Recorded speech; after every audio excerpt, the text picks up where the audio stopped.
L'arche dans l'Ancien Testament est connue à la fois comme l'arche du témoignage et l'arche de l'Alliance. Ce nom de témoignage est bien connu dans le langage du Nouveau Testament. Cependant, dans l'Ancien Testament, il est employé dans un sens un peu différent. Nous avons l'habitude d'entendre parler du témoignage de Dieu, du témoignage du Seigneur, du témoignage de Christ, du témoignage de Jésus. Dans l'Ancien Testament, le témoignage est en relation avec l'arche. Les 2 tables de pierre étaient le témoignage.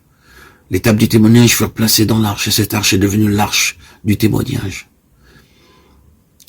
Exode 25, 16, 25, 22, 31, 18, Apocalypse 11, 19.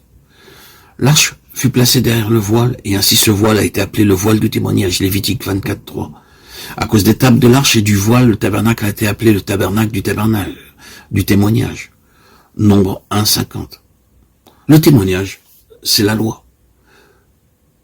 Nous avons l'habitude d'associer ce terme de témoignage avec une profession de foi ou être un témoin. Mais nous oublions que le témoignage, c'est tout simplement Dieu.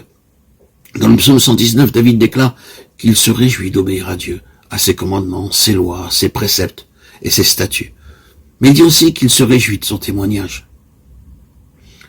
Ce témoignage, c'est le témoignage de la nature de Dieu. Dans un passage, le témoignage est associé à la sainteté de Dieu. C'est par-dessus toute autre chose. Le témoignage que Dieu désire pour son peuple, une sainteté parfaite. Nul ne peut aller vers Dieu sans l'absolu de cette sainteté. Le témoignage de Dieu ne peut se trouver qu'en Christ. Les 2 tables de la loi ne se trouvaient pas ailleurs que dans l'arche. Aucun homme n'a pu faire pleinement la volonté de Dieu. C'est en Jésus-Christ que vous voyez la volonté de Dieu pleinement accomplie. C'est le seul qui ait pu déclarer « Ma satisfaction, c'est la volonté de Dieu ». Les tables dans l'arche étaient le témoignage de Dieu, et non pas mon témoignage.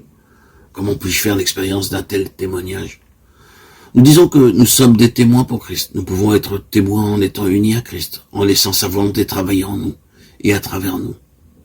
Nous entrons dans l'expérience de ce témoignage, et ce témoignage devient notre témoignage. Remarquons que 2 autres choses ont été placées dans l'arche après les tables du témoignage, le vase contenant de la manne et la verge d'Aaron qui avait fleuri. Nombre 17, 4, Hébreux 9, 4, Exode 16, 34.